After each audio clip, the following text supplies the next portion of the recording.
So, presentation by Yokohama Senior High School of International Studies from Kanagawa Prefecture. We are from Kanagawa Prefecture, Yokohama Senior High School of International Studies from Japan. I'm Shiho Hoitani. I'm Manami Kuroishi. So let us begin. When we first heard about this topic, we thought about abandoning nuclear weapons completely. However, the more we thought about this, the more we realized that it is quite difficult given the current international security situation.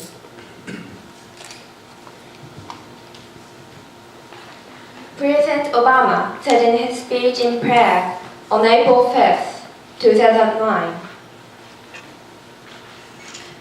"This goal will not be reached quickly, perhaps not in my lifetime." But he continued, "But now, we, too, must ignore the voices who tell us that the world cannot change. We have to insist. Yes, we can." As young high school students say, we also have hope. Even if the hope we have is only 1%, we must do our best to realize that hope. We would like to be clear that in our presentation, we are not aiming for complete eradication of nuclear weapons at present, but a more realistic plan for the reduction of nuclear weapons. What we are going to talk about today is a suggestion to the world to have hope for a reduction for a nuclear weapons-free future. In this presentation, we would like to focus on North Korea, a country which is near, but also very far from us in many ways. We named our plan Task for a Pacific Tomorrow, TPT for short. Before we start, we would like to review two things.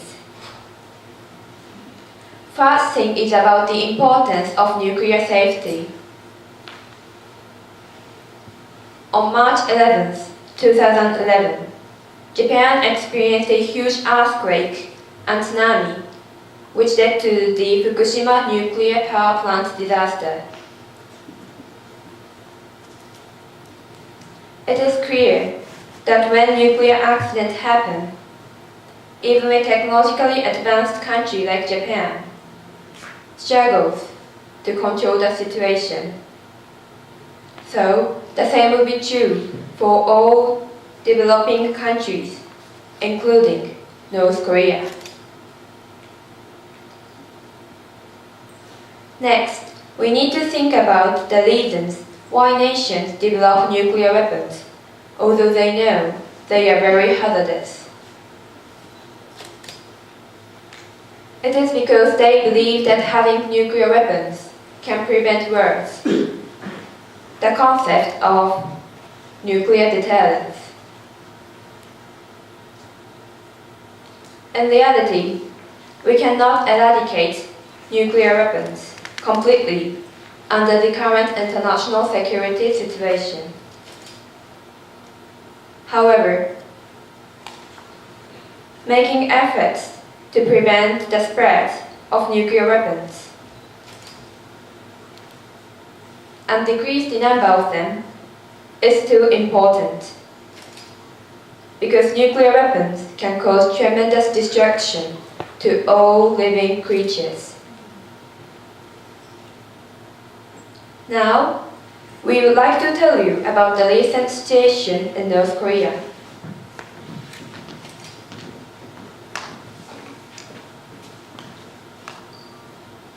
North Korean nuclear program began in 1950s. They defused IAEA inspection of the nuclear facility in 2002 and withdrew from NPT on January 10, 2003. Although the UN made resolution regarding North Korea, for example, Resolution 1718, 1874, and 2087, which put economic sanctions on North Korea. The sanctions did not work very well. All negotiations with North Korea have ended in failure, including U.S.-North Korean Agreed Framework in 1994. We would like to talk about North Korean missile situation. North Korea is expanding its ballistic missile arsenal. The Soviet Union and China used to support North Korea to create nuclear weapons. However, now North Korea is a main exporter of ballistic missile systems and technologies.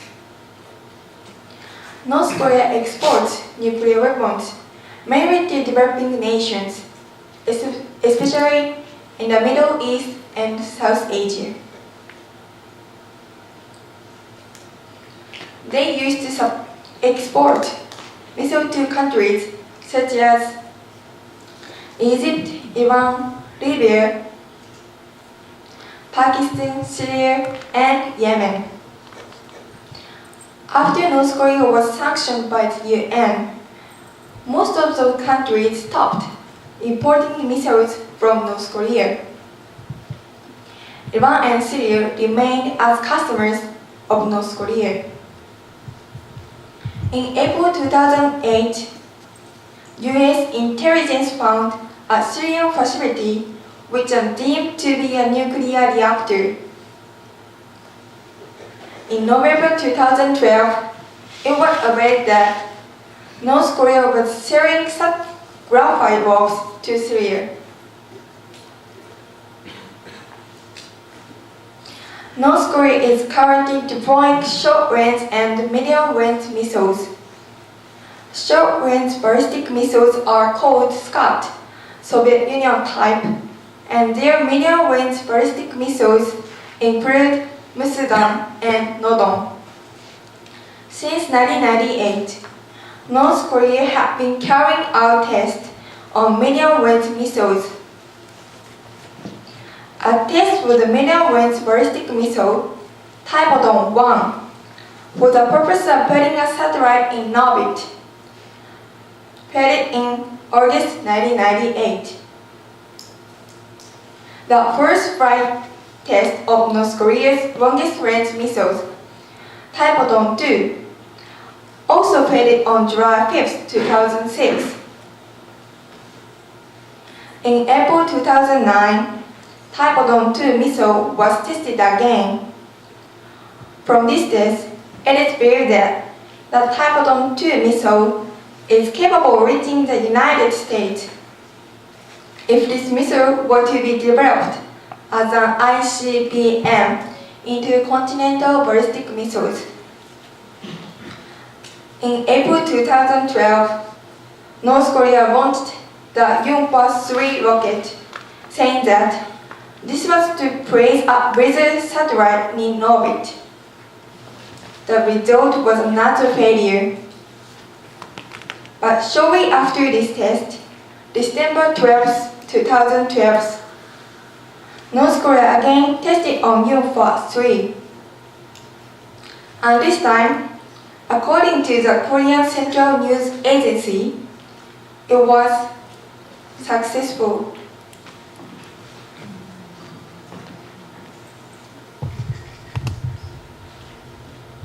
Now, we would like to go back to our message of hope for the reduction of nuclear weapons in the future.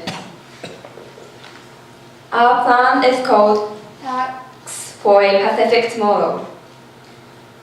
This plan's aim is a big cap in the number of nuclear weapons and to stop the spread of nuclear weapons. In this plan, we decided to narrow the gap between the haves and the have-nots. Each nuclear weapon state will pay a tax every year, for example, about $1 million, for instance, for each warhead they have. To make it much easier to reduce the number of nuclear weapons, we decided that countries can reduce the amount of tax they must pay by reducing the number of nuclear weapons they have. So it means if a country has 4 warheads and 2 warheads are dismantled, the 2 remaining warheads can be kept free. We got this idea because we cannot completely eradicate nuclear weapons immediately. Then eventually, this will lead to a further cut of nuclear weapons. The tax collected will be given to the non-nuclear weapon state. Some of funds they get must be used for world development. The tax will be paid into funds that will be used to support developing countries without nuclear weapons. The amount of the amount of funds which a country will get depends on whether the country is an advanced nation or a developing nation. We would use the standards from the World Bank to decide whether a country is a developing nation or an advanced nation. Developing countries can get more money than advanced countries. The way each country uses the fund would also be different. For example, if Japan receives $3 million, they would have to use 2/3 of the money to create renewable energy resources. The rest could be used by Japan based on domestic needs. If a developing country receives $6 million, they would be able to use all of the money for their country's peaceful development. For example, for medical, for educational, and for agricultural development. To be a non-nuclear weapon state, they must accept the inspection of the IAEA and declare that their country is a nuclear weapon-free zone. However, there may be difficulties implementing this plan. North Korea would have to pay a high tax for their nuclear weapons. Does North Korea have enough money for that? Of course, the answer is no.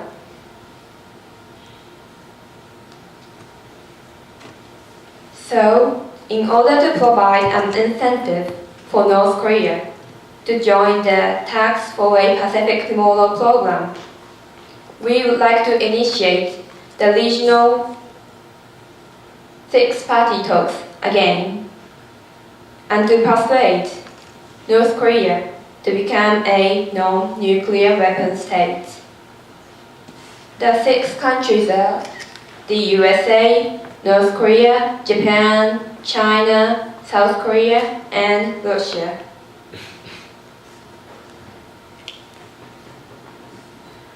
These 6-party talks could be a testing ground for this TBT. We wanted to make use of the 6-party talks because this group was aiming for North Korea's nuclear non-proliferation. It would be also much easier to negotiate with North Korea in six-party talks because North Korea has had good relationships with China and Russia for a long time.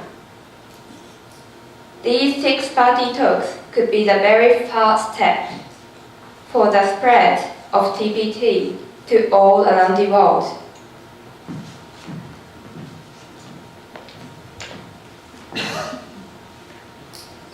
Now we'd like to finish our presentation with one more suggestion. We thought there might be something that we can do. A Japanese high school student from the Yokohama Senior High School of International Studies. As a sister program for a Tax for the Pacific tomorrow, we would also like to introduce Student for the Pacific Tomorrow, SBT. In this plan, we will add a new activity about non-proliferation of nuclear weapons to discuss with exchange students from our sister schools.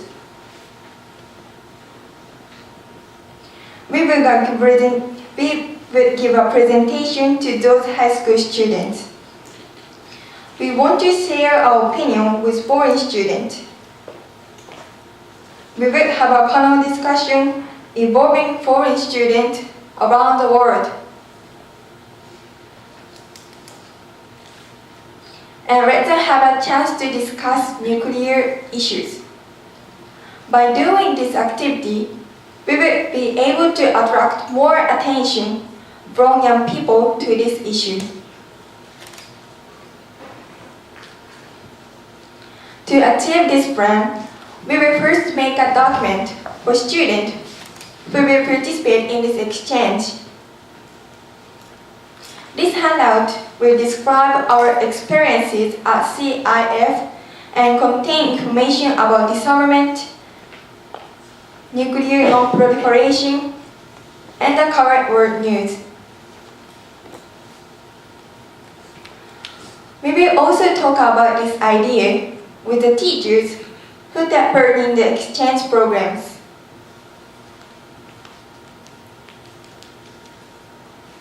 We believe our proposals, Tax for a Pacific Tomorrow, and Student for a Pacific Tomorrow will lead us towards a world without nuclear weapons. As President Obama said, we must ignore the voices who tell us that the world cannot change.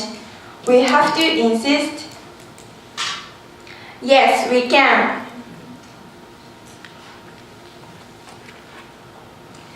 Thank you for inviting us to participate in this critical issue forum, and thank you to all of you for listening to our presentation.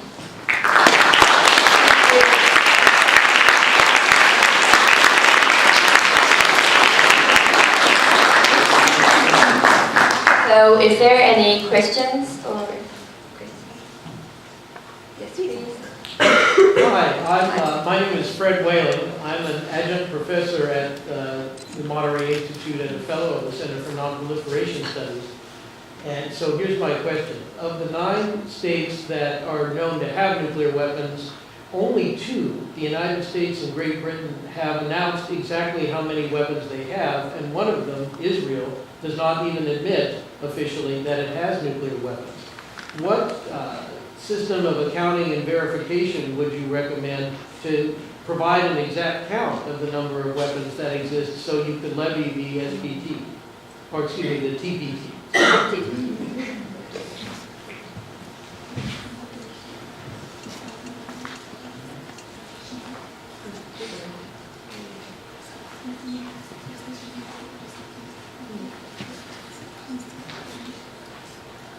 So the countries first must accept the inspection of IAEA for the very first beginning, because if they don't accept them, they won't be able to join the TPT, and they will never get money. And that's pounds. And we hope that this TPT program would, the UN will lead, organize this TPT in the future, not now, but in the future. Well, of course, that's one of the many details that would have to be worked out in order to implement your proposal.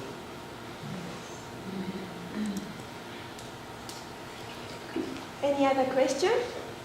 Yes, please. Is there anything in place should the country refuse an IAEA inspection? Could you speak up a little bit? Is there anything in place should a country refuse an IAEA inspection? Like say they declare themselves a non-nuclear weapon state, but they refuse an inspection? Love it. Yeah, great. If you could. All right. Is there anything in place should a country refuse an IAEA inspection? Like say they declare themselves a nuclear weapon state, but they refuse an inspection?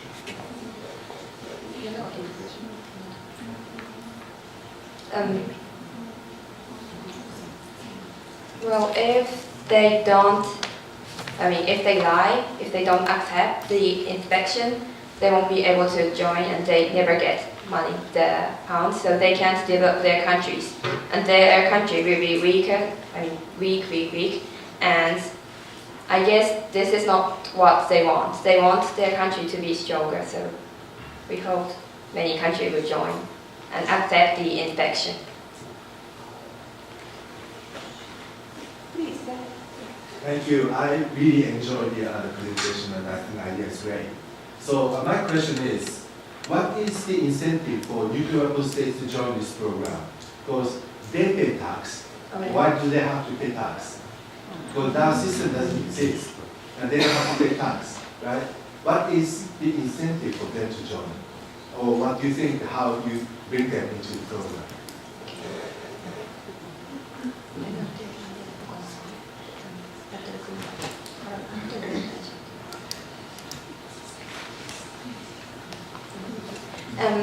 In the NPT, they said that they have to work in good faith to decrease the number of nuclear weapons. And this is the very time they have to do. And if they pay tax, well, they still can have nuclear weapons. Well, it's not good, but they still can have. And that will bring them a little much stronger. And if they pay tax, and the country gets, other country will get much.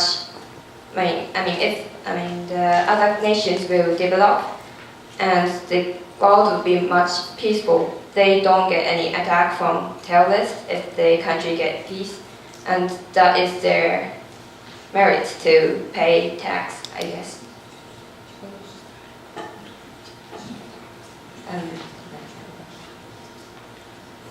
Okay, thank you.